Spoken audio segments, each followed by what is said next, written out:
Welcome to the Inspiration Station hosted by Joshua Lenox, the place to fill up your tank if you're in need of encouragement and motivation.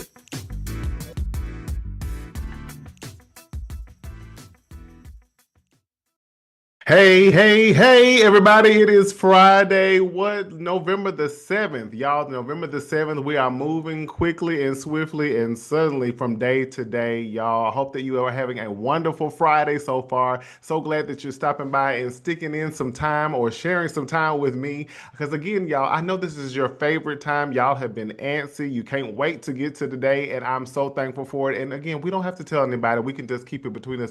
I'm your little secret.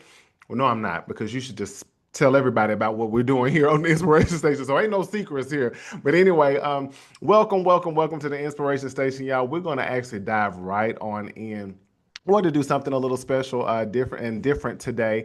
I was intending to do something with you guys of actually being completely live, but I got a little tap on my shoulder from the Lord, and I was just like, okay, God. Okay. I think it's also because, now I think I know for sure that He wanted me to do this today, what you're about to see here shortly, because of, again, what is going on in the world right now. And sometimes we are forgetting that we do need people to come alongside us at any point. And if it's not just your family, your friends, or loved ones, a leader, whatever that is, sometimes you might need to go see a therapist, a mental health counselor. And sometimes that can be a taboo situation, but actually, ever since the pandemic, it's actually become widespread. People realize, okay, you know what? I can't keep trying to think I can fix myself or heal myself. And I can't go to people who are biased, who know me, because they might not see deeper into my issues. And I need someone who is not only a professional, but skilled to provide me the tools that I need. So even in what we're seeing right now going on in the world, I can understand why the Lord would move me to do this. And I definitely am going to be obedient, because I'm not going to get in trouble with the Lord. I'm not doing that. I know y'all don't want to get in trouble with the Lord too, right? But again, welcome to the Inspiration Station, y'all. Really quick, if this is your first time, welcome. I'm so glad that you're here, and I'm so glad that you are going to be retained, and you're going to continue to come, and you're going to be consistent, and you're going to be tuning in, and you're also going to be sharing. Thank you guys for continuing to share as much as you're doing, and seeing. I see the numbers again continuing to increase, and I just say to God be the glory, because again, you never know what you're going to be doing when you start something, but you never know where it's going either. So it's just good to just do it anyway, even if you think you don't have what you need, or that you're not skilled enough to do what you need. We learned that last week, right, class? All right, amen. All right, I think I hear y'all out there saying you understand, and yes, and amen, and all of that. But anyway, hello to everybody on Facebook Live, YouTube Live, Instagram Live, LinkedIn Live, also on Spotify, Audible, Amazon, and Apple. Y'all, I'm so glad that I can remember that, because sometimes I want to say other things, and maybe that's because it's an itching in me for other things that are to come. So we shall see. The Inspiration Station is what it's about us. It's not just about this person that you see right here, Joshua Lenox, that's talking to you, talking your ear off and trying to educate you and get you to moving somewhere in your life, but it's about all of us, because each and every one of us are inspirations, not only to others that cross our paths and that are in our lives, but also to ourselves. Please don't sit here and say that you're not an inspiration to yourself, because I will log you out. No, but you are an inspiration to yourself if you just look at your life over the course of your life, or even just this week, where you can see that you have overcome many great things, obstacles, challenges, and still have them, but you're not going to be stopped. Ain't no stopping us now and never. So, again, this is a place where we're also open, honest, and vulnerable, not just with others, but with ourselves. Sometimes the relationship we have with ourselves is often the one that's most neglected. We don't want to be open. We don't want to be real sometimes, because we don't want to face certain things. And sometimes even with other people, it can be difficult if people are not safe places. Because let me tell you something, each and every one of us have issues, struggles, insecurities. I don't like when people say that a person is insecure. I say that they're a person who has insecurities, because each and every one of us have them. But what the world would be like if we could all be clear with one another and allow each other into our spaces to say, hey, I thought you had it all together, but you make me feel a lot more safe to talk to you, because again, I can relate to some of the stuff you're dealing with. I can relate to some of the things that you're going through. So it doesn't make me feel like I'm some black sheep of people, like I'm just a rarity and I'm the only one who has issues and needs to be healed and things. because we all do, and we will all need healing until we take our last breath. Hello, somebody. Also, there will be people popping in very soon, y'all. Bear with me, but we're going to get some people right on back in here to get interviewed that are going to be dropping some nuggets of wisdom, sharing their life stories, allowing us into their intimate spaces as they will be inspiring us to not only hear those wonderful things that they're talking about, but it'll move us to action, just as what we do in here. We're not just sitting here inspiring, encouraging, and just cheerleading and rah, rah, rah, but when you leave, it's going to cause you to make movement in your life. So without further ado, I hope that everyone again is having an amazing Friday thus far, and we'll have a great weekend. Y'all, the time is on. I don't know, extra fast. I don't know. I don't know if I'm the only one. If I'm the only one, let me know. But I'm pretty sure I'm not. But it feels like we're either in Back to the Future or either the Twilight Zone. I mean, you literally wake up and then the day is just zoom, and it's like, okay, time to go to bed. Night, night, good night.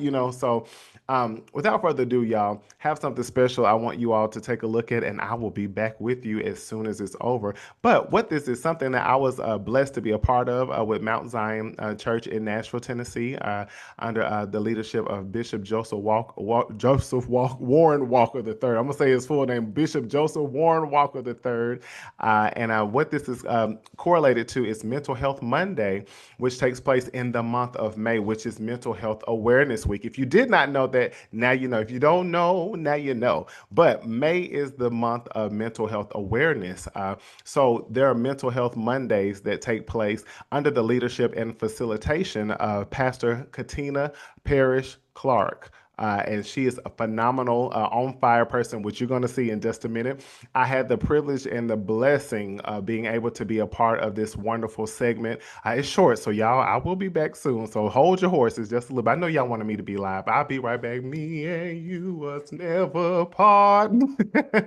But I was blessed to be able to not only sit with Pastor Katina Parrish Clark, but also the wonderful and phenomenal Nicosia Jones, who you'll see soon, and also the wonderful Tony Kelly. If y'all remember, she was on the Inspiration Station back in Mental Health Awareness Week in May of this year.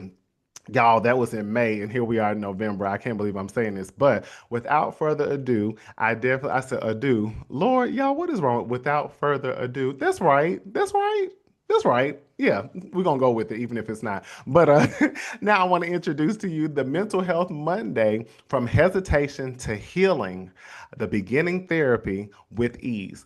From hesitation to healing, beginning therapy with ease. Y'all stay locked in, stay tuned in, and I'll be right back. I promise. I promise. I'll be right back. Bye.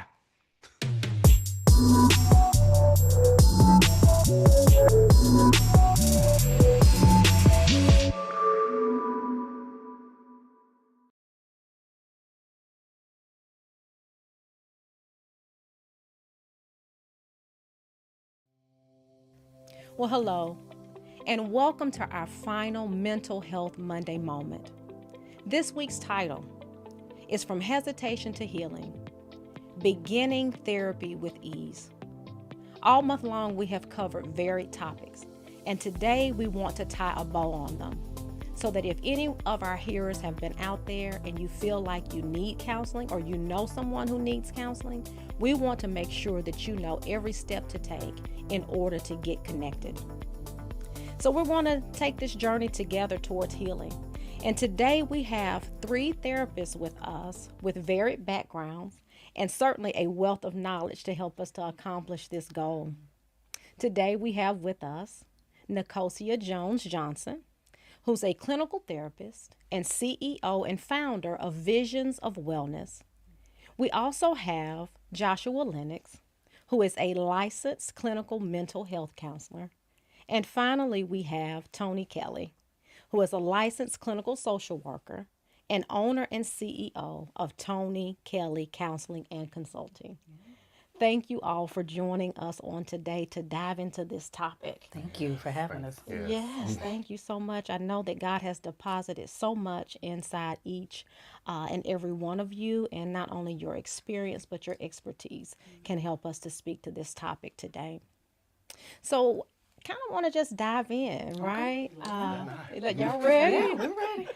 So I believe that all of us know in the climate that we're living in now, that the stigma to counseling has somewhat been broken. And so you see more people. I know y'all's books and calendars have been a little more full, and not a bad thing, right? Certainly great that we are experiencing that. But I think we also know that there are others who are out there who could certainly benefit from counseling and or therapy. So let's kind of talk about what are some of the reasons that you feel like people are not making the connection, even though they kind of feel like they could benefit from it. And whoever wants to dive in. You want to take it first? Okay. Well, I think there are several themes that come to mind. For me, it's misinformation. They don't have all of the proper information to even know what to expect. Also, I think there's really not understanding that God doesn't want you to suffer and that you can be healed, And then I think also fear. I think that people in their childhood, some people have been sworn to secrecy, And so then as adults, they think everything needs to be a secret, And so they're ashamed, And some people, they don't reach out for help. And so those are some of the things that I think. Sure. I kind of want to piggyback off what you said, Tony, which I think were great points. I think also on the last point you mentioned about fear, I think also it's a fear of the unknown. Yes. What am I getting myself into? What does this really mean? And I think also a stigma around that can be, am I going to therapy and does that mean that I'm crazy? Does that mean that something's wrong with me? Does that mean that I'm defected or something of that nature, not knowing that every human being actually should be sitting across from someone who can hold a safe space for them. So I think also just not knowing what's to come through the process creates a level of fear and also resistance. Yeah, I agree. I agree with all of that. I think it's also judgment too. That's good. Not knowing if they'll be judged, and concerned about here it is this person I don't know, this unfamiliar face or the stranger telling me something about myself. How uncomfortable that space can be for that person. So. That's good. A lot of times, of course, as I sit in this role as the Associate Pastor of Congregational Care, they'll call the church and almost for confirmation, or affirmation that, it is time for counseling. But then sometimes, even when you recommend that or you say, what, I think it is time at this point, they still sometimes kind of hesitate to make that call and kind of try to wait things out. So here's another question that surfaces from kind of where we already are in the conversation and just things that I've noticed, not being a counselor, but serving in this role. People kind of want to know, how do they assess when there is an actual need for therapy, right? Because people, all of us, we live in a broken world, where chaos is everywhere, so we're going to all have some, trials and things that we have to deal with. But how do you move from, okay, this is normal for me to kind of feel, the way that I'm feeling about things that I'm experiencing, to know this is, the time for me to move from just this to seeking some therapy or some counseling. If I could chime in really quick, ladies. I think one of the things is recognizing and having a level of self-awareness of knowing something has changed with me and I'm not quite sure where this started. And I might feel also that I'm not capable at the moment to walk this out by myself. So again, knowing that there's someone that's got to have a little bit more level of expertise, because we're all experts of ourselves, but then having someone who is a professional, someone who's licensed, who's been through rigorous training, to come alongside me and say, hey, can you point me in a direction? Because right now, maybe my direction is off with where my life is, and maybe I'm no longer as centered as I was. Yeah, that makes me instantly think about quality of life. Yes. How are my relationships? Am I angry all the time? All of these different things. If your quality of life has diminished in some capacity, it's probably time to go speak to someone. That's good. That's good. Yeah, I think about introspection, right? Being able to take an inner look. And like you mentioned, if there's something you're struggling with, some days, like, every one of us made it here today, right? But there's someone that has a hard time just allowing their feet to hit the floor in the morning. And so if you're noticing things about yourself, because who's the expert on you? Well, we know God is first, but then you, right? And so at that point, you know when things are going awry. And at that point, you should be like, well, maybe I could try this. And that's my thing. I feel like we're salesmen here today. Getting people to buy into the need just to talk to someone. But God created us to be here so you can have that one good person on earth to talk to. No, I think that's great, and not only, I'll put you guys back in the hot seat. You are the salesman.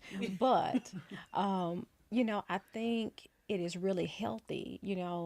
Mount Zion is a diverse church, but a majority of our congregants are African American. So as we know that, that's our demographic, that as people are listening in, we probably have more African American people who are listening in to these Mental Health Monday moments. So seeing faces that look like them and being able to speak to this topic and say it's okay for you to seek counseling. It's, completely normal and healthy for you to do that. I think that, if y'all are the salesmen, they should be buying. Right? Yeah, I would venture to say each of us have a therapist. Absolutely. Yeah, and so we truly believe in it.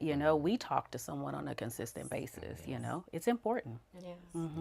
Now, if there was anything that was a great marketing tool, Tony, I think you just did it. When the therapist has a therapist, then you know that it is necessary. And it's so true myself, the same, because as much as I deal with people and try to meet their needs, I have to be able to go and pour somewhere so that somebody can meet me at my point of need. I think about this too because when congregants call in, sometimes they're not calling in for themselves.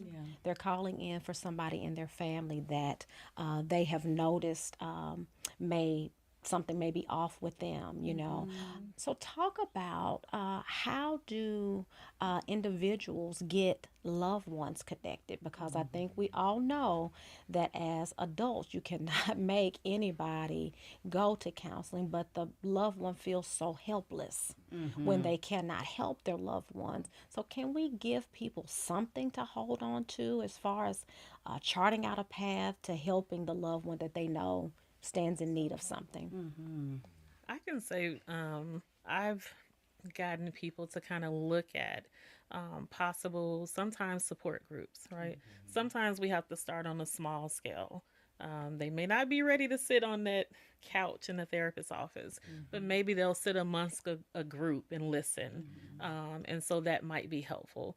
But then I also, speaking to a family member who really know the need for that loved one, I usually tell them, maybe you can kind of say, hey, this would help me, right? Not so much on them, but it would help me. Like, I'm seeing this person. Why don't you join me for that session? Yeah. Right? Come have a seat with me, because it would. I love your support, right? And once they hear and they see that it's nothing to really have that fear about, then that might be the buy-in. Can we tag me? Okay. I think for me, the last point of what you mentioned, I think there's a level of something I call sensitive psychoeducation. Yes. So I think if we're going to gravitate to our lovely family members, and also being a tool ourselves. Absolutely. But why I say sensitive is because you do not want to present with judgment as we're going to our family members, even if it's someone who's aware of things that they're dealing with or they're not aware. Can I go to them in a soft way in being able to provide? There's something I think that you may, you may benefit from. Can I offer a few things to you? And again, you're completely open if you want to take this on or if not. So I say back to this, being very sensitive and mindful when approaching them, but also giving them some level of education on it and leaving that in their lap. Yeah, I'm hearing communication and lived experience. Yes. Now is not the time to go, I saw this on Google. Like, no, that's what you don't want to present, but you definitely want to say, I think this may help. And here's how it's helping me. Sure. So, Sure. That's good. Yeah. That's good because I've seen several experiences where people have wanted to, if they could have just, loaded them in the car and taking them to a counseling center or somewhere because, anybody that you love, you want to see them at their best self. But that person also has to be willing. Right? Yep. So let's shift gears just a little bit. We want to let's go Bible for a little bit. Y'all all right? Yes. Let's go to John 5, where Jesus encountered the man who was laying at the pool of Bethesda. And I believe it was 38 years that he had been laying there. And so, of course, when Jesus approached him, he asked him just one question. Do you want to be made whole? And as quickly as he responded to Jesus and giving Jesus all of these excuses about why he had not been able to get in the pool, Jesus quickly responded, right? Because Jesus is swift. Jesus said, I got to come back though. Yeah. So I got to put the onus back on you. Instead of you making all of these excuses, you got to do something. Sometimes instead of you waiting on me to heal you, you've got to do something in your own right. Take it up on yourself to participate in your own healing. So he said, take up your bed and follow me. So I want to talk about what are the steps that a person can take to put that responsibility on themselves. What should a person do? How do they even begin to choose a counselor? Do they, go on Google? Do they go on the Mount Zion website? Do they contact you guys? But what does it look like for them to choose a counselor? Do they talk to their HR department about a employee assistance program? Just tell us some of the things that could help a person get started if they have decided to make that step to again. Yeah. I mean, there's so many resources, but again, if you don't know, you don't know. And so there are provider directories like Psychology Today where you can search. There is your EAP through your, job-based insurance plans. There's word of mouth. All of those different things. But I would say the initial step is reaching out to one of those. Or no, not one, several. And I say that because a lot of us as therapists are small business owners. So we're admin, we're billing, and we want to reach out to you. But, reach out to 3 or 5 of those and then schedule a consultation, a 15, 20-minute consultation. And they're going to ask you about your symptoms. And then they're going to say, well, here is how I could approach that. And then from there, if you want to schedule an intake appointment, you could, with them. But if not, if you want to go to the next consultation, do that. But that would be the beginning step, Anything else? Just to link off of you kind of just did that just wonderfully. But just to add something, like you mentioned with Psychology Today, or things of that nature. But I also say, I almost said phone book, look in the phone book. That does not exist anymore, y'all. But at the same time, I would say look up. You can Google. Yes, Black therapists. Yes, Black therapists. CBT, all of those. Yes, things. or also just looking in. If you want to type in to be just minimal of saying therapists in my area, so that you look locally, because it could be one right around the corner. It could be somewhere right around by your job or anything of that nature. So, and then I would I very much so agree with Tony. You want to find multiple. Yes. You might not be locked in one, and again, try maybe 2 or 3 just to get a feel, because you might get locked into one, or you might get locked into another one, but you always have a choice. And I think that's another thing. When you're looking, don't feel like you found one place and then you just pigeonhole to that. You can look for several different places. So I would say that. Yeah, because those first few sessions, you're assessing best fit. Are we a good fit for each other?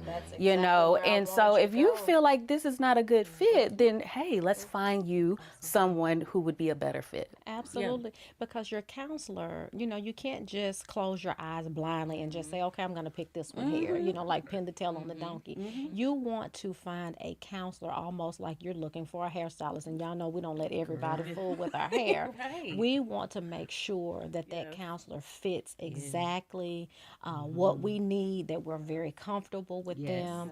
And again, that we don't mind going and sitting on their couch and knowing that we're going to have our needs met. Right? Yes. Go ahead, I Joshua. wanted to tell y'all, I'm about to burst because of what you just said, Pastor Katina, but I think it's like dating. In a sense, if you're going to go with someone on a date for the first time, you get to assess what you need. You might sit down with the date and say, I serve a better God than this, and you might walk out, you might leave. Or you may find someone say, I might give them another chance because I really enjoy it's in a relationship, it's an investment, and it's also you're building an alliance, you're building a bond, you're also working to build trust with somebody. So again, you're opening your life to someone who is a professional, but also can be very much so this is a stranger.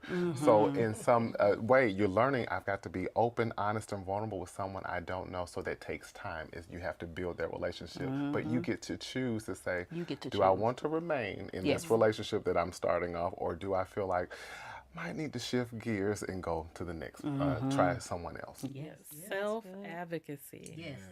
Yes, because we want to educate, equip, and empower. And I wholeheartedly agree with that. It's their right to come in and be able to say, we fit or we don't fit, and that we can honor that as well, because we want to see them get the best support that they need. We do. That's good. Y'all have been absolutely wonderful. We have just a couple of more minutes.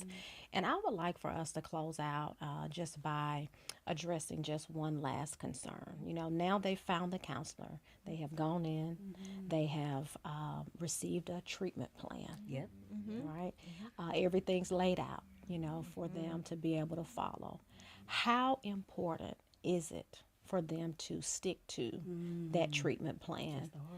Because we know, again, well, let me just stop there because I know you guys are going to address it. How important, what's the impact of them being able to stick to that treatment plan? I think it's a great impact. I would say in the same way that you would go to your medical doctor, for me, physical health and mental health are parallel. So if you're expected to follow recommendations, right? One of the things that I usually say is, look, I'm in this with you, right? We're going to hold it together. But I am not here for you to dump on for 60 minutes. If you cannot come in and do the work, because it will be work. People don't know therapy is work. It's a lot of work. And there will be assignments, and there are things for you to follow up on. And it's just like a doctor giving you a prescription and a plan. It's the same thing for me. So that's how I explain it. It's an investment. You know, you drove there, or you clicked on the telehealth link, or you paid your copay, or you paid your deductible. It's an investment. And your investment, you want a return on your investment. And so that really is, I tell my clients all the time, 85% of change happens outside. You know, the 15% is what happens on this couch. But that other 85, if you're not putting in that 85, you're not going to get a return on your investment. Yeah. Yeah, okay, so I'm gonna mix both of y'all because we're working together as a team, right? I think from what you were saying too, I gather you have to put yourself in a position as you're being a client that I've got to be self-accountable. And sometimes that can be a tough thing because it's like, wait a minute, this is not all on my therapist. This is about me. When I come out of this room or I come off of this link, it's all on me because my counselor's not with me 24 hours a day, although you might hear our voices in your head at some point, but we're not with you. So I have to hold myself accountable, and maybe that can be tough because you're also dealing with layers of yourself that you're not even knowing about because you're learning about. To table what you said, Tony, I think it's important to realize that when we are just a facilitator. So again, the main work is all on you. And sometimes, you know, you hear your clients say, I wouldn't be where I was without you. And it's like, that's nice. I'm glad that I could stay in this and walk with it, but this is all on you. So, and about being the investment, it's like knowing that this is like a life insurance thing. And this is something that is not just your mental health, but also it's something that's sustaining you and during your life in a way that's taking you to an optimal level that you have not seen before. So I think that that's just important. So that was just, Thank you. Perfect. I think that this is a great way to close out this segment. You guys have laid out great information on how to choose a counselor, but also once you choose the counselor and the counselor that you decided to go with has given you a care plan, this is how you follow it so that you can go forward in the healing that God would have you to operate in. Yeah, thank you guys so much for joining us for this final segment. And so for those of you who have been listening in and are listening in on today, we thank you for joining us all month long for these Mental Health Monday moments. We are certainly not going to drop you off and leave you here. If you desire to connect with any of the therapists that have spoken to this topic on today, we are going to make sure that their information is put on the screen to make sure that you have some options even on today. And even beyond that, we also have some options on our Mount Zion website, mtzionnashville.org, under the Care tab, and then you would just click on Counseling and Crisis Services. So God bless you on today. God keep you until next time. Well, welcome back. I am here as I promised. Y'all thought I wasn't coming back. I know some of y'all was like, Josh lying. He not coming back in here. He just going, after this video is over with, he's going to be out and we'll see him next Friday. But I'm back as I promised. Wasn't that amazing? Simply amazing, amazing, amazing. So much education, so much psychoeducation, so much knowledge on the process of what therapy, what mental health counseling looks like, the stigmas we hear about, the fears of it, the things about wanting to start, and how sometimes we just don't know because we don't know, but we know that our people perish from a lack of knowledge. So I hope that each and every one of you have taken so much from that. And if you have a therapist right now, I'm pretty sure you know, or have had a therapist in the past, I'm pretty sure you recognize the gift that is for you to have that space where it's all about you. Because most times, the person who, again, the relationship that is most neglected can be with yourself. And for many of you, I'm sure it's hard for you to be laser focused on yourself because you've always been so driven, thinking about everyone else, focused on everybody else's welfare, being that bridge, being that shoulder, being that ear, always being a leader for everybody, always being the person that people come to, that pour out to. So it's always amazing, and how I watch lives, and I really, it's something that I never really thought that I would be doing until I thought back a little bit, and I was like, you know what? When I was growing up, people always would come to talk to me. I mean, it did strangers, my peers, teachers, leaders, adults. I mean, sometimes my mom would have to be like, hold on, wait a minute. He's a child. Why are you talking to him about this? No, that's inappropriate. But I still would talk to him anyway. But all of my life, there was always this draw to people, and they would tell me their personal things, cry, and I would just be like, why are they telling me these things? But I realized too, just being a counselor is not a career path. It's not just a job. It is a calling. Nobody signs up and says, hey, I want to be a counselor, because it's actually very pastoral, because you're carrying a burden for people. Got to learn self-care and have boundaries, so to make sure you're not carrying everybody's lives with you. I know if I carried all of the lives and the issues and the struggles of my clients and my concerns for them, I'd probably be locked up in a padded room.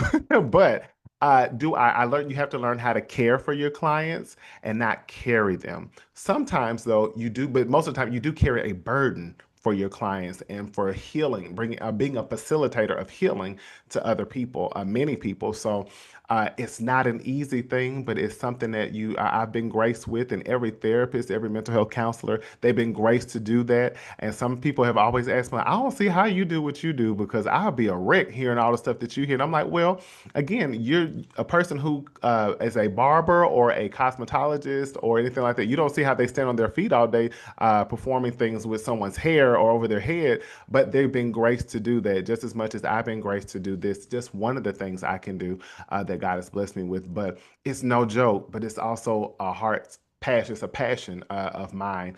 And I'm just thankful to be able to do that, as well as I know those ladies who you all saw. So if you don't have a therapist, just as you heard in the video, there are certain things that you can be looking for.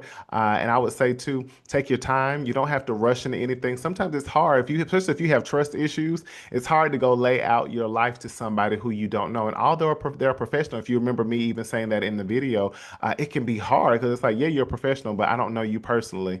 And how do I know you're going to hold hold space for me and make me feel safe in this room. But I would say, please just take some time to let some of this stuff marinate if you don't have a therapist. Or maybe if you had a therapist and you've been thinking about going back, let this be a little push or a little nudge to know that you do deserve to have your own time and your own space to walk things out in your life with someone who's literally coming alongside you to do so, so that you're not alone in that journey. So I hope that each and every one of you were absolutely touched, blessed, educated, and feel led to either move at some point, whether that's now or down the road, or even just thinking about it. That's movement as well, just thinking about it, whether that be something you're open to. And I don't care who you are. And I don't care what background you are, what social status you are. I love it because I love to be able to see people who are highly successful people to people who are right out the hood, whatever you want to say. And so one of my clients always say, I'm from the trailer park, Mr. Josh, but whatever. But being able to see all types of demographics, cultural backgrounds, multi-ethnicities, all of those things come together, and be able to realize one thing, that we're all very much so we have more in common than we think. If we lay down titles, we lay down where we come from, we lay down color, creed, social status, financial status, or anything of that nature, we lay all of that down, we're all very much so more common. We have more in common than you think.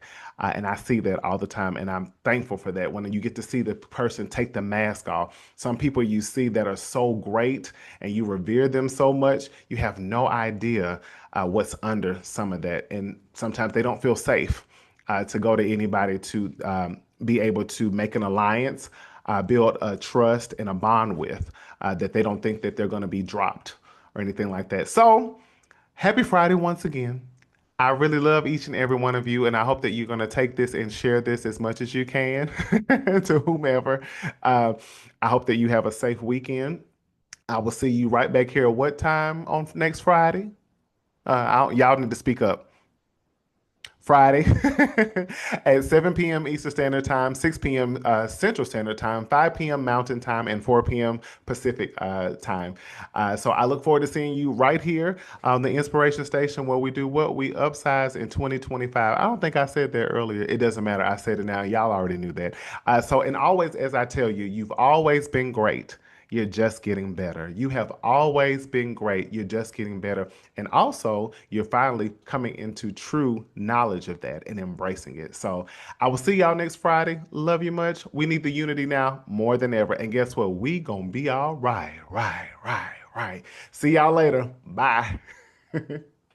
Thanks for watching The Inspiration Station with Joshua Lenox. Don't forget to like, comment, and subscribe. See you next time.